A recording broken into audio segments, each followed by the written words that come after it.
Tumain ka na, Carlson. Ang kulit ng crop top mo eh, no?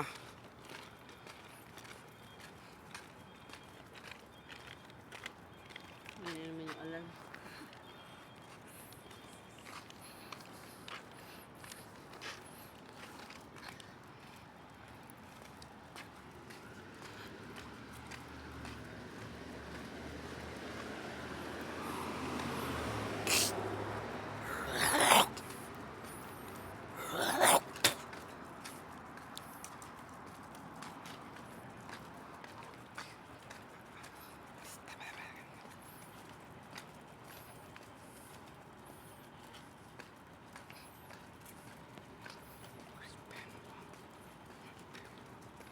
Heart failure.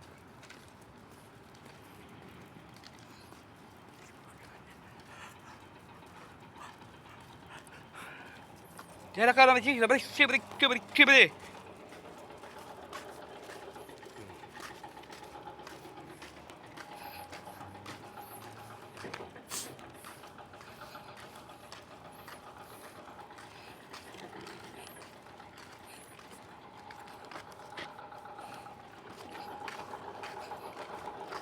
Chris Benoit.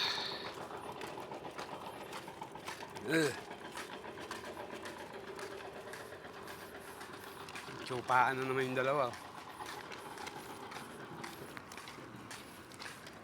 Tapos na magtsupaan. Ayun, Bentley.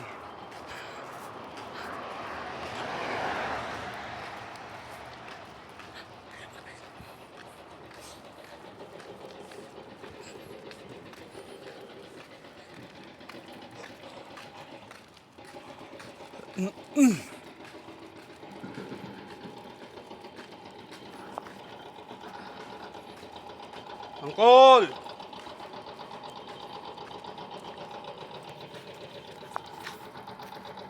Angkol!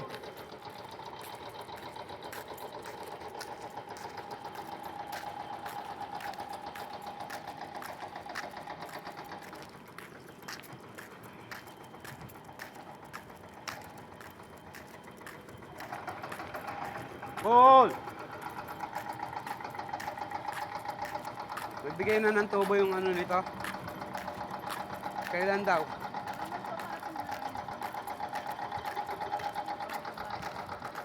Ta? Ay, papatong na lang niya. Di magiging ano yun, 18.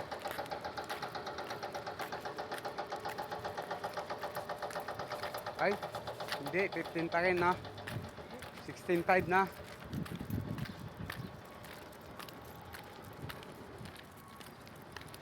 Ay, hindi. Angkol! Ha? Binawas na kanya yung tubo mo. O, di 15 lang dati babayad niya ngayon.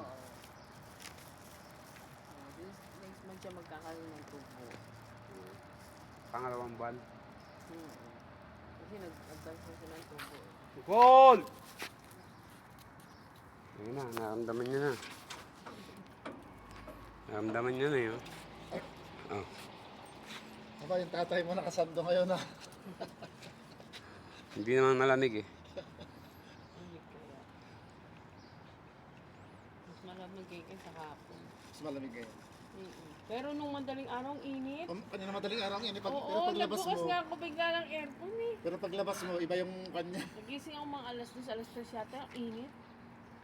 Kagabi medyo malamig na eh. O tas kanina madaling araw, Iba-iba nga ang yung kaya sipon nga eh. Kaantay pa oh. Nung umaga, magtatanghali, ang init.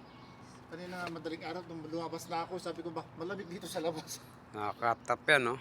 Pagti din, naka-aircon naman kami sa loob ng bahay. Pero sa kwarto nga, nagpapatay na nga kami. O, dahil Kaya lang pag mainit,